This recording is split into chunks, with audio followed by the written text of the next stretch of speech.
하나님 만나는 길 되신 참 선지자 그리스도이십니다. 예수님은 죄와 저주에서 해방하신 참 제사장 그리스도이십니다. 예수님은 사단의 세력을 멸하신 만왕의 왕 그리스도이십니다. 예수 그리스도는 우리 마음속에 영원히 함께 하십니다. 아멘. 날마다 우리의 고백이 되어지시기를 소원합니다. 이번 추석 명절이 같이 이렇게 연결이 되어졌죠. 이번 추석 명절뿐만 아니라 우리 가족과 친척 또한 많은 형제와 지인들과 함께하는 자리, 그리고 또한 우리가 가는 현장 속에서 여러 가지 보이지 않는 많은 문제들 속에서 하나님의 자녀가 항상 기억해야 될, 잊지 말아야 될 것이 있습니다. 하나님은 지금도 하나님의 일을 이루어 가신다라는 사실입니다. 이건 하나님의 자녀가 항상 마음에 담아야 돼요. 내가 낙심되어져 있는 그 순간, 내가 정말로 혼자 있는 그 시간, 내가 힘이 빠져 있는 그 시간 속에서도 하나님은 하나님의 일을 이루어 가신다. 그럼 내가 어떻게 해야 되냐? 성삼위 하나님께서 순간마다 역사하시고 천국의 배경을 가지고 흑암의 권세를 꺾고 있다는 사실을 기억하시면 우리가 어떠한 순간 속에서도 그것을 이겨나갈 수 있는 힘과 비밀을 누릴 수 있게 되겠죠. 오늘도 하나님은 성사의 하나님으로 나를 통해서 역사하십니다. 믿으시죠? 나는 천국의 배경을 가지고 있는 존재입니다. 믿으시죠? 그러니까 세상의 배경 때문에 내가 부러워할 필요가 없어요. 약간 우리가 부러워할 수는 있겠죠. 참 좋겠다라고 생각을 할 수 있겠죠. 그러나 거기까지입니다. 나는 천국의 배경을 가진 자예요. 그리고 또한 흑암의 권세는 반드시 무너진다. 이 사실을 사실적으로 믿은 귀한 분들 되시기 바랍니다. 위의 사실이 믿어진다면 우리에게 다가오는 모든 문제는 염려와 불신앙이 아니라 절대 응답으로 다가올 수밖에 없습니다. 그렇기 때문에 당당한 믿음 가지세요. 믿음을 당당하게 딱 선포하시기 바랍니다. 그리고 담대한 믿음 가지시기 바랍니다. 어떠한 순간 속에도 믿음으로 담대해지시기 바랍니다. 그리고 절대적인 믿음 가지시기 바랍니다. 하나님은 절대 하나님의 일을 한 번도 실패시키신 법이 없다. 반드시 하나님의 말씀, 하나님의 뜻은 성취되어진다. 절대적인 믿음 가지고 나가시기 바랍니다. 어떤 믿음이냐? 바로 언약을 사실적으로 붙잡는 믿음입니다. 하나님의 자녀가요, 언약을 사실적으로 붙잡지 못하면 어떻게 되어지냐면 현장에서요, 불신자들에게 시달립니다. 우리가 가는 현장에 많은 불신자들, 많은 하나님 믿지 않는 사람들 만나잖아요. 거기에 시달려요. 여러 가지 상처도 받고요. 말에 의해서 시험도 들고요. 갈등도 되고요. 굉장히 뜻하지 않은 여러 가지 일들로 인해서 힘들어집니다. 시달리는 거예요. 이 믿음과 정말로 하나님이 주신 언약이 없으면요. 그리고요, 교회에서는 일과 직분에 시달립니다.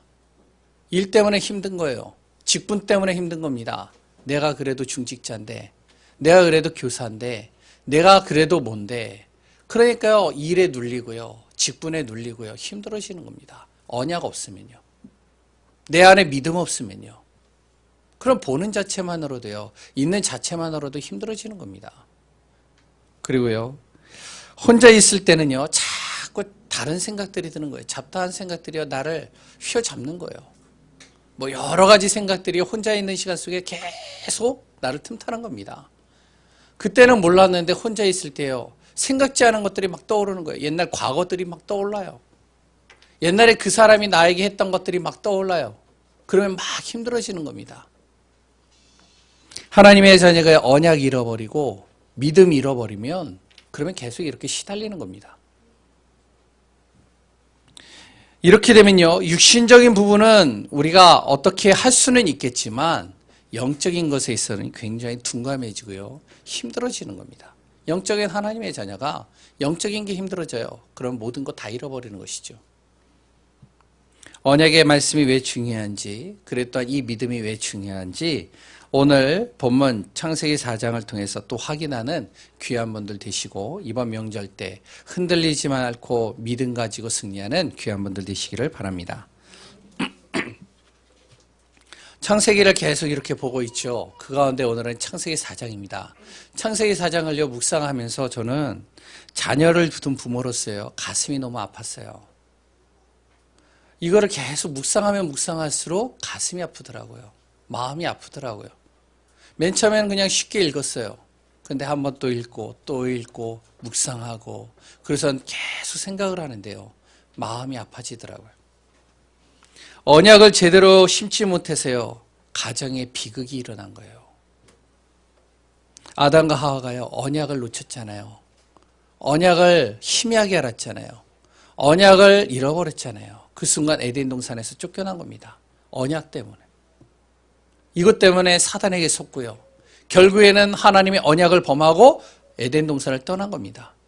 에덴 동산을 떠난 다음에 이 아담과 하와가요. 귀한 자녀를 얻었어요. 그 자녀가 첫 번째 아들 가인입니다. 얼마나 사랑스러웠을까요? 첫 번째 아들을, 첫 번째 자녀를 딱 태어났을 때 그 기쁨은요. 말할 것이 없었겠죠. 굉장히 사랑했겠죠. 근데 그 사랑하는 그 아들이요. 살인자가 된 거예요. 사람을 죽였단 말이에요. 그것도 누구를 죽였냐? 자기 동생을 죽였어요. 결국 어떻게 되어졌을까? 바로 그 살인자로 인해서요. 두 아들을 다 잃어버린 겁니다. 왜? 언약을 놓쳐가지고요. 그 가인이 언약을 놓치는 순간 살인자가 되고요. 두 아들을 이 아담과 하와는 다 잃어버린 겁니다. 그 부모의 마음은 어땠을까요? 가슴이 찢어지겠죠. 안 그러겠어요? 가슴이 찢어지고 굉장히 아팠을 겁니다. 언약 때문에. 그러고 나서 창세기 4장 25절에서 26절에 하나님께서 또 다른 자녀를 주신 겁니다. 그게 셋입니다. 오늘 본문에 나오죠. 26절에 25절 26절에요. 그 셋을 하나님이 주셨을 때 아담과 하와가 어떻게 했을까요? 그때는 가인과는 좀 다르게 했을 겁니다. 아벨과는 좀 다르게 했을 겁니다. 왜? 언약 때문에 에덴 동산을 떠났고 언약 하나를 제대로 심기지 못해서 바로 그 두 아들을 다 잃어버렸던 이 아담, 하와, 그들에게는 이 언약이 한이 되어버린 겁니다. 각인 정도가 아니라 뿌리 내리고 체질화되어 버린 거예요. 그러니까 다음 세 번째 아들 주셨던 그 세대에게는요 정확한 언약을 전달하는 거예요. 언약 놓치면 어떻게 된다는 것을 정확하게 심기는 겁니다. 그래서 언약을 제대로 붙잡아라. 다른 것보다 진짜 중요한 것은 너가 언약 잡는 것이다.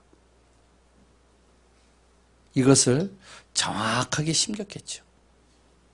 언약 놓치면 어떻게 되는지를 아담과 하와는 알았던 겁니다. 에덴 동산을 떠났을 땐 단순하게 그냥 하나님 떠났구나. 이제는 우리의 힘으로 살아가구나. 자녀를 잃었어요. 그거는 어떤 것으로도 비교할 수 없는 겁니다. 그러니까 언약 놓치면 어떻게 된다는 거 알았다는 거예요. 언약을 놓치면 어떻게 될까요? 창세기 4장 2절에서 7절을 우리가 읽어보셨다면 사단이요 이 언약 놓치는 그 틈을 노리는 겁니다. 언약을 희미하게 알고 언약을 잃어버리는 그 틈을 싹 노리는 거예요. 그리고 교묘하게 속입니다. 육신적인 것을 가지고요, 이성적인 것을 가지고, 합리적인 것을 가지고, 다른 것 가지고 속이는 겁니다. 그리고 언약 붙잡지 못하면 창세기 3장 단순히 하나님 떠난 정도가 아니라 바로 사단이 쳐놓은 함정과 틀, 운명 사주팔찌에 완전히 묶여버리게 만드는 거예요. 이 사실을 몰랐던 사람이 가인입니다.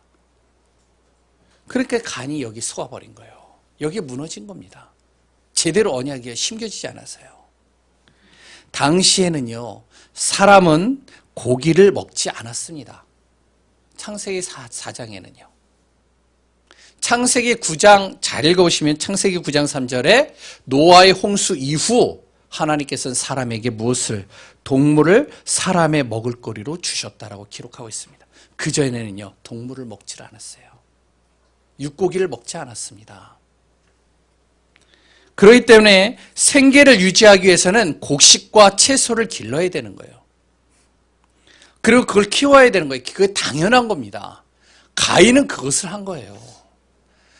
곡식과 채소를 길러서 가족을 부양하고 가족을 먹이고 그랬던 그 가족의 생계를 유지한 겁니다. 그리고선 이 곡식을 키워서 이걸 하나님 앞에 드린 거예요. 자신이 키운 1년 365일 동안 정성스럽게 키운 그 곡식을 하나님 앞에 드리는 겁니다. 얼마나 마음을 다했을까요? 그런데요, 아벨은요, 반대였습니다. 언약적 예배를 드리려고 양을 키웠어요. 왜? 양고기 먹으려고 키운 게 아니에요. 양을 이때는요, 육고기를 안 먹었다니까요. 그러니까 언약적 예배 때문에 바로 양을 키운 겁니다. 양을 키워서 하나님 앞에 희생제사 드리고, 거기서 나오는 우유와 그랬던 이제 털옷 있겠죠. 그런 것을 조금 이용을 할 수 있겠지만 그 당시에는요, 그리고 또 겨울도 없었어요. 겨울도요, 노아 홍수 이후에 나왔습니다. 이제 나중에 이제 우리가 같이 쭉 말씀을 보면 알겠죠. 그러니까 털옷을 꼭 입을 필요는 없는 거예요. 그러니까 양이 굳이 그렇게 많은 필요의 수단은 되지는 않는 겁니다. 그런데 양을 키웠어요. 왜? 언약적 예배를 드리기 위해서. 모든 삶이 아벨은 언약적 예배에다 방향 맞춰져 있습니다.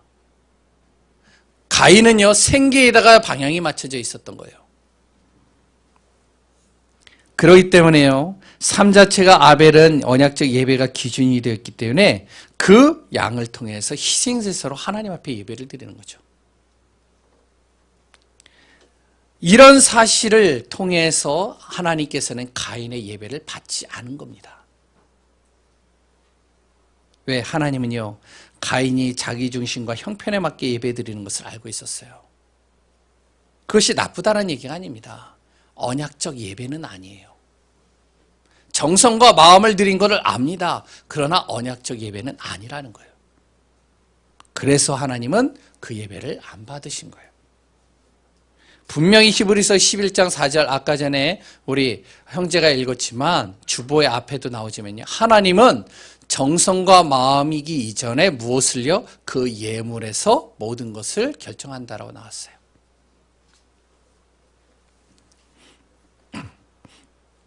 하나님께서 받으시는 예배는요, 정성과 중심으로 드리는 것 이전에 언약이 있느냐 없느냐입니다. 중심과 정성만을 말하면요, 다른 종교와 교회는요, 비교할 게 없습니다. 다른 종교는요, 예배 하나를 드리기 위해서 온 마음과 중심과 정성을 다 드립니다. 천주교만 보더라도 그래요. 천주교는요, 예배 하나를 위해서요, 완전히 올인해버립니다. 천주교 예배 가보셨죠? 들어가는 순간부터 달라요. 들어가기 1시간 전서부터 예배 분위기가 싹 세팅되어져 있습니다. 그러면서 거기 딱 들어가면 경건해요. 그러면요, 들어오는 누구죠?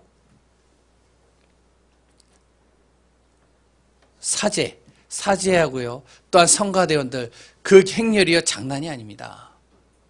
그러니까 거룩한 분위기와 정성과 마음을, 온 정성을 거기다 다 쏟으니까요. 그거와 우리 교회가 비교가 되겠습니까? 비교가 안 되죠.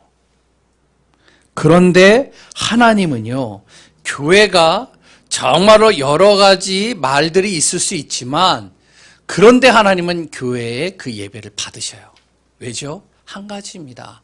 언약적 예배이기 때문에요. 언약이 선포되기 때문에요.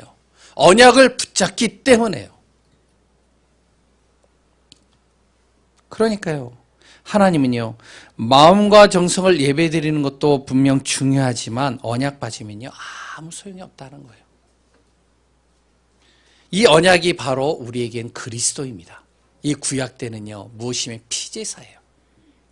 피가 없이는 죄를 속할 수 없습니다. 바로 레위기 17장 11절에 나오죠.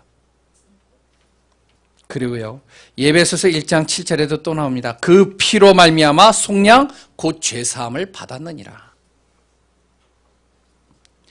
피값이 아니고는요, 우리 죄를 사함받을 수 없습니다. 죄사함을 받지 못하면 어떻게 되어지죠? 죄인의 신분으로는 하나님을 만날 수 없는 거예요. 하나님 떠난 인간은요, 죄인입니다. 창세기 3장에 하나님 떠나는 순간 죄의 신분을 가진 거예요. 죄의 신분을 가지고는 하나님 만날 수 없고 하나님께 예배드릴 수 없고 하나님과 함께 할 수 없는 겁니다. 그래서 언약적 예배, 피제사가 꼭 필요한 거예요. 피를 통해서 나의 죄를 사함받고 하나님 앞에 나아가는 겁니다. 이것을 바로 하나님께서는 가인에게 전달하고 싶은 거예요. 그래서 그냥 예배를 안 받은 것이 아니라 언약을 심기우기 위해서 예배를 안 받은 거예요. 그 정성과 마음을 보고 그냥 예배를 받았다. 그러면요, 가인은 어떠죠? 언약이 희미해졌겠죠. 그런데 이 사실을 모르는 겁니다. 언약을 놓치니까요, 죄와 사단의 속임수에 이게 속아버리고요. 순간순간 속아버린 거예요. 하나님께서 7절에 또 얘기를 합니다. 하나님께서 언약 받지 않은 그 이유를 설명을 해요. 그러고선 너가 정말로 죄에 속하게 되어졌구나. 그리고 죄를 너가 다스려라. 왜 너의 언약적 너의 예배를 안 받았는지 잘 알아라. 그런데요, 가인은 어땠죠? 감정에 속았어요. 분노가 일어난 거예요. 자신의 기준대로 생각한 겁니다. 하나님이 자신의 마음을 받지 않았다라고 화풀이하는 거예요. 왜 하나님이 나만 미워하지? 왜 나만 싫어하지? 화풀이하는 거예요. 그 화풀이의 결과로 동생을 죽이는 겁니다. 하나님께 대들 수는 없잖아요. 그러니까 그 화풀이를 동생에게 그 화풀이를 대신한 거예요. 그래서 죽인 겁니다. 도리어 하나님께서 바로 아벨을 찾았는데 가인은 뭐라면 그걸 왜 나에게 찾냐고. 오히려 하나님을 속이는 거예요. 결국 뉘우침 없이 흑암으로 충만해진 겁니다. 흑암으로 계속 들어가는 거예요. 언약 놓치면 이렇게 되는 겁니다. 나중에 바로 이 가인이요, 깨닫게 되죠. 깨닫는 순간 두려움이 몰려온 거예요. 두려움이 몰려오다 보니까 중심도 하나님 중심에서 사람 중심으로 바뀌어지는 겁니다. 아, 하나님께서 언약을 받으시는 건데 내가 언약을 놓쳐서 예배를 이렇게 드렸구나. 이걸로 인해서 내가 내 동생을 죽였구나. 그래서 그 죄를 뉘우치고 하나님 앞에 정말로 이 언약이 얼마나 중요한지 그 자녀들에게 설명하고 후대들에게 설명했어야 되는데 설명 안 했어요. 오히려 어떻게 했죠? 자기 성을 쌓은 겁니다. 두려운 거예요. 내 죄가 너무나도 무거워서 나를 누가 죽이면 어떻게 될까? 그래서 자기를 방어하기 위한 성을 쌓기 시작하는 겁니다. 그리고 기구를 만들고요. 그 후대들에게 여러 가지를 전달하면서요.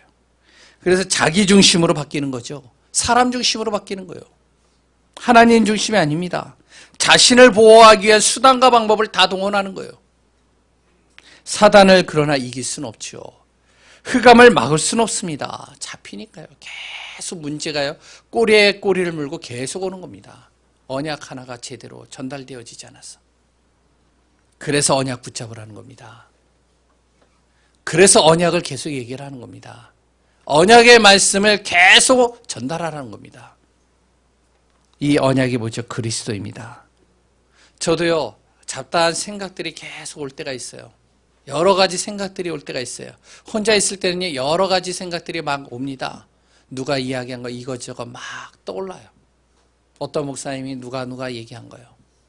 그럴 때마다요, 생각을 자꾸만 떠올릴 때마다 그걸 어떻게 해결할까 막 몸부림치는데요, 제가 복잡해지더라고요.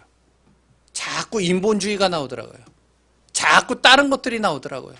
그럴 때 정신을 가다듬어요. 그래서 뭘 하죠? 우리 성도님들은 뭐 하시나요? 그때 저랑 똑같이 할 거예요. 뭐라 그러면 그리스도. 주여, 그리스도는 모든 문제 해결입니다. 오직 그리스도. 그래서 강단의 말씀이나 말씀 보겠죠. 저도 말씀 봐요. 말씀 보고 말씀을 암송을 해요. 말씀을 그러면요, 말씀에 또 내가 사로잡히는 거예요. 언약 붙잡지 않고요, 말씀이 내 안에서 없으면요, 자꾸 생각에 사로잡힙니다. 사단은요, 그 틈을 이용합니다. 그래서 언약 놓치면 어떻게 하냐? 다 놓치는 거예요. 그러면 언약만 붙잡으면 됩니까? 언약 붙잡고 또 하나 해야 될 게 있습니다. 언약 전달해야 돼요. 언약 전달하지 않으면 어떻게 되는지 아세요?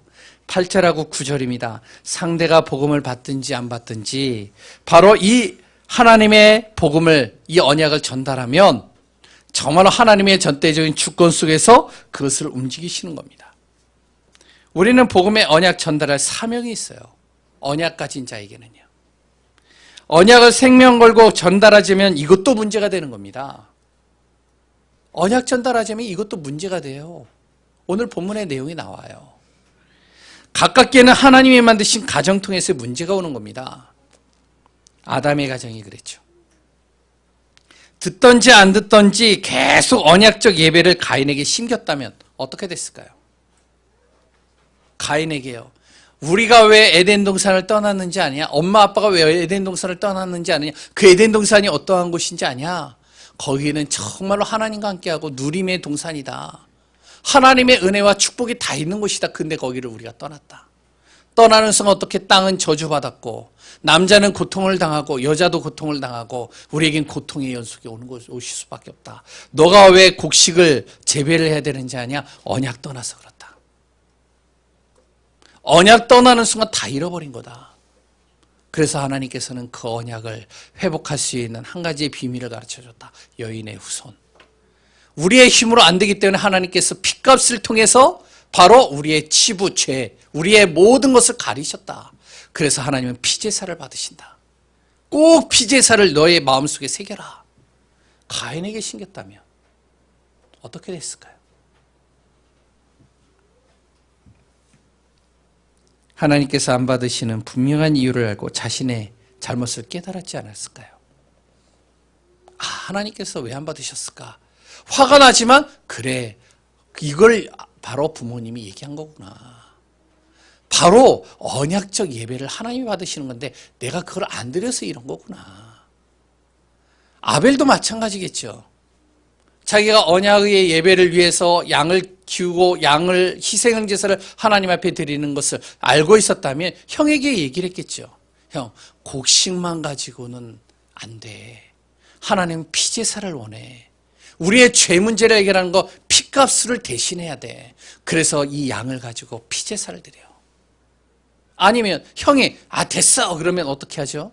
그러면 아벨이 자신의 형을 위해서 언약적 예배를 드렸어야 되겠죠. 근데 안 했어요. 어떻게 됐을까요? 결국엔 그 언약을 전달하지 못함으로 가정이 무너져 버린 겁니다. 우리는 자녀들에게 언약 하나는 분명히 심겨야 됩니다. 우리가 구원받은 하나님의 자녀가 맞다면, 복음 가진 자가 맞다면, 그렇다면 언약 하나는 분명히 심겨야 돼요.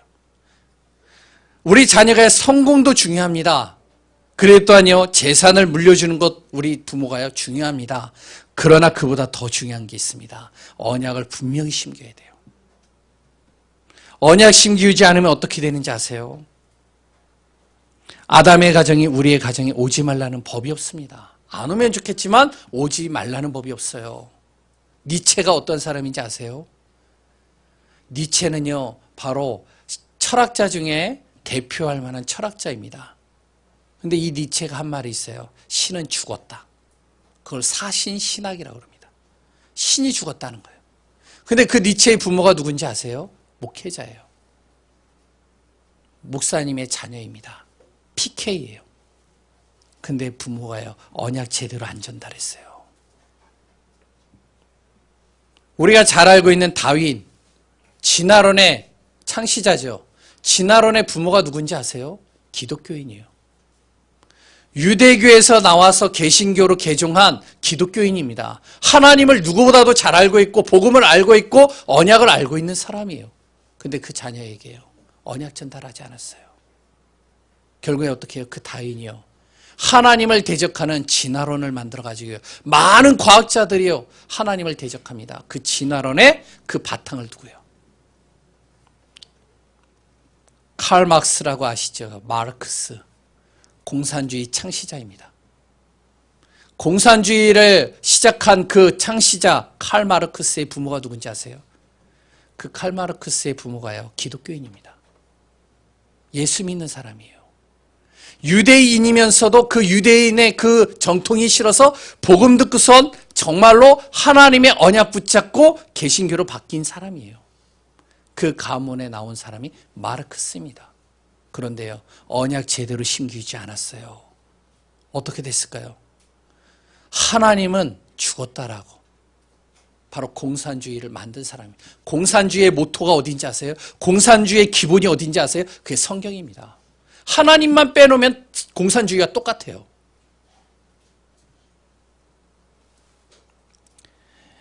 복음의 언약 심기지 않으면 이렇게 되는 겁니다. 그런데요, 언약을 우리 자녀에게 심기면 또 어떻게 되는지 아세요? 렘넌트 7명과 같이 되는 겁니다. 이스라엘의 재앙이 올 때마다 그 재앙을 막았던 사람들이 누구냐면 바로 렘넌트 7명입니다. 이들이 그냥 된 게 아니에요. 그 부모가 이 자녀에게 언약 심겼어요. 모세를 떠나보낼 때 무엇을 했냐면 그 부모 요게벳이요, 이 모세에게 언약 심겼어요. 그리고요, 정말로 요셉을 잃어버리는 그 순간, 그 전까지 그 야곱은 이 요셉에게 무엇을 심겼냐? 언약 심겼습니다. 그렇기 때문에 노예 생활을 하거나 감옥에 가거나 포로되거나 문제가 되지 않았던 거예요. 그뿐이 아니죠. 어거스틴입니다. 신학 공부를 할 때 가장 유명한 신학자를 꼽으라면 어거스틴을 꼽습니다.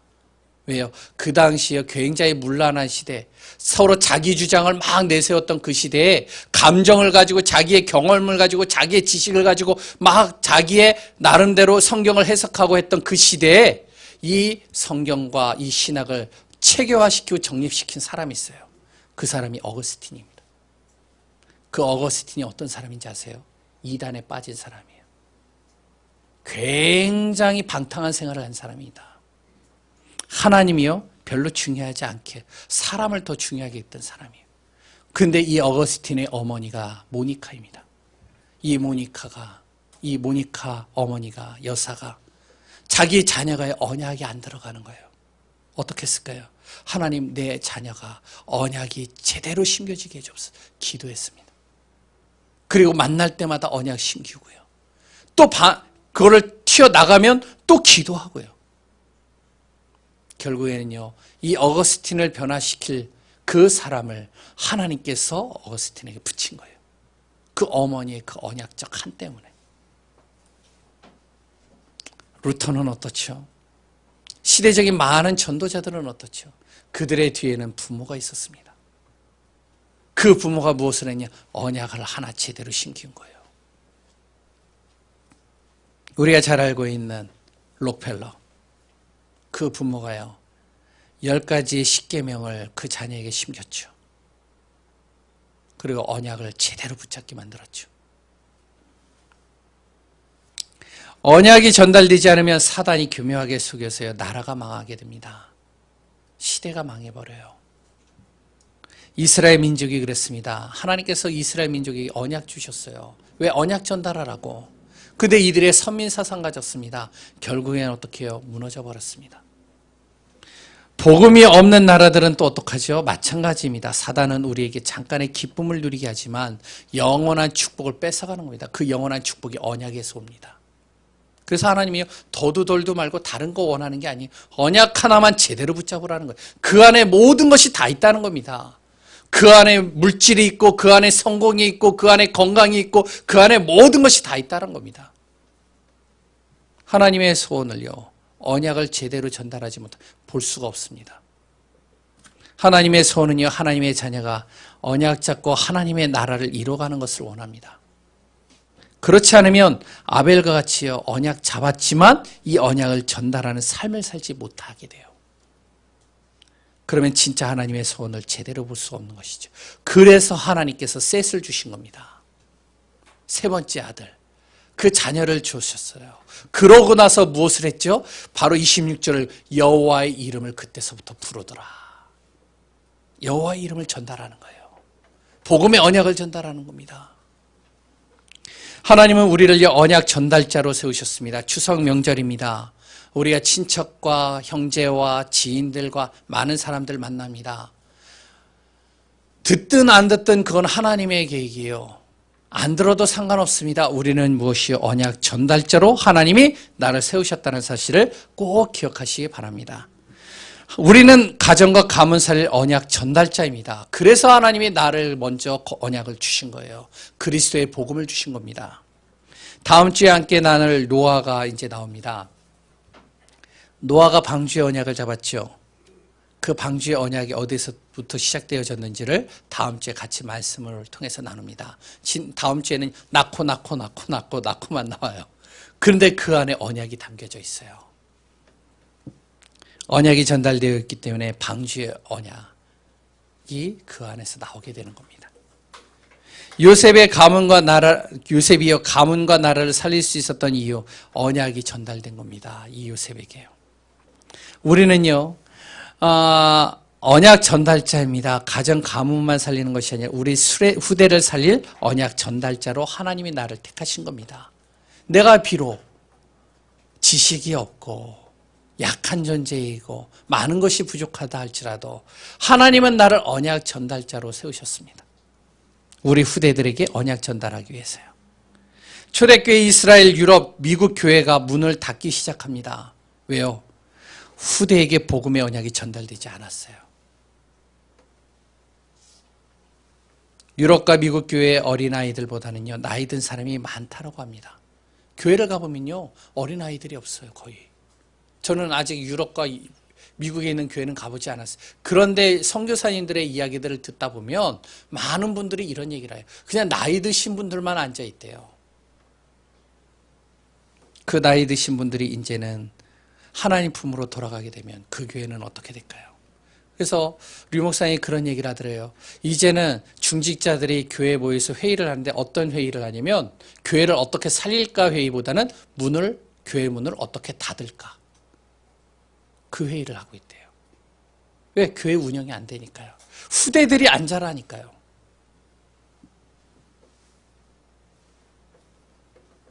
그러면 어떻게 될까요?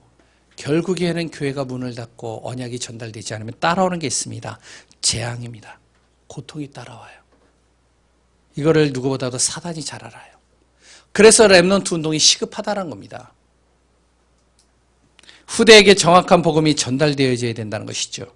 이번 명절에요, 정말로 기도해 보시기 바랍니다. 나의 조카, 그랬던 우리 가문에 있는 자녀들, 이들에게 나는 어떻게 언약을 전달할까?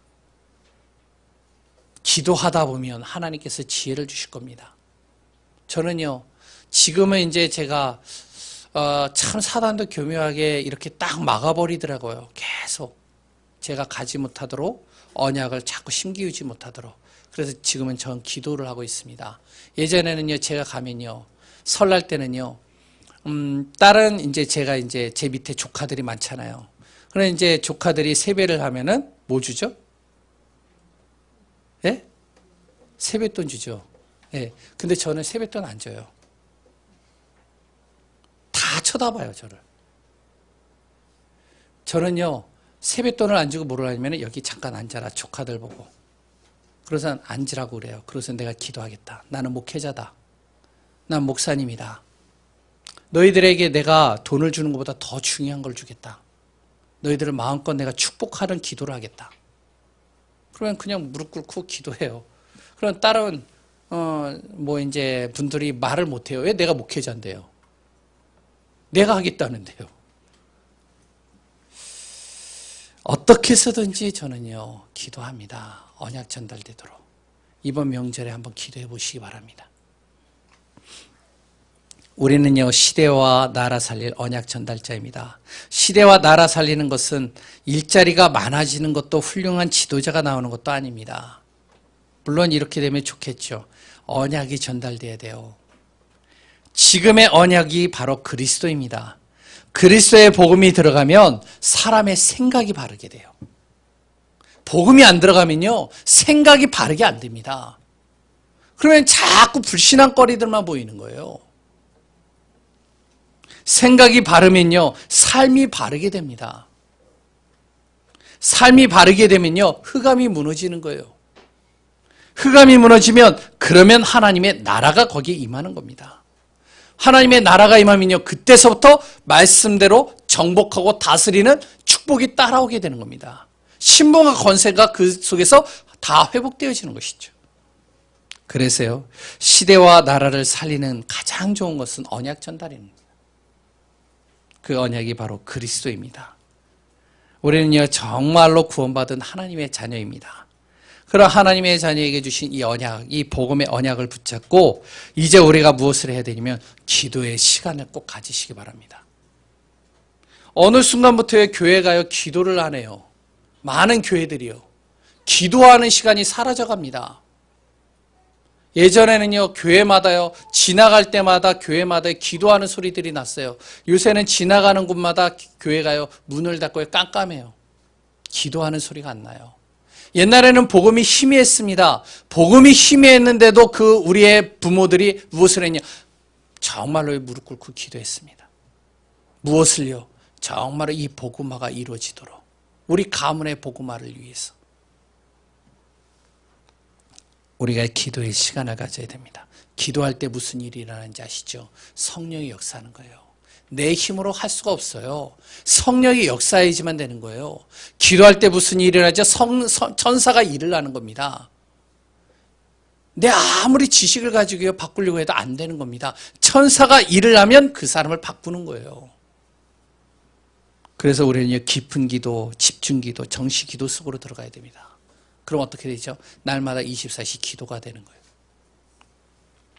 그러면 어떻게 되느냐? 전도의 여정을 따라갑니다. 응답이 있다 없다? 아닙니다. 전도는요, 된다 안 된다? 그것도 틀리는 말입니다. 전도는요, 증거가 있다 없다? 그것도 틀리는 말입니다. 전도는요, 바로 하나님께서 이뤄가시는 겁니다. 내가 언약의 말씀이 있고 내가 가는 발걸음이 세계복음화가 맞다면, 그렇다면 나의 모든 가는 발걸음 속에 응답이 있어도 되고 없어도 되고 돼도 되고 안 돼도 되고 상관이 없는 겁니다. 하나님께서는 나를 통해서 전도의 여정을 걸어가게 하신 세계복음화를 위해서. 흔들리지 마시고 복음 안에서 언약 전달할 사람으로 하나님이 나를 택하셨다는 사실을 기억하고 이번 추석 명절 때 어떠한 현장에서 어떠한 가문과 어떠한 장소에서든지 승리하는 귀한 분들 되시기를 소원합니다. 하나님 감사합니다.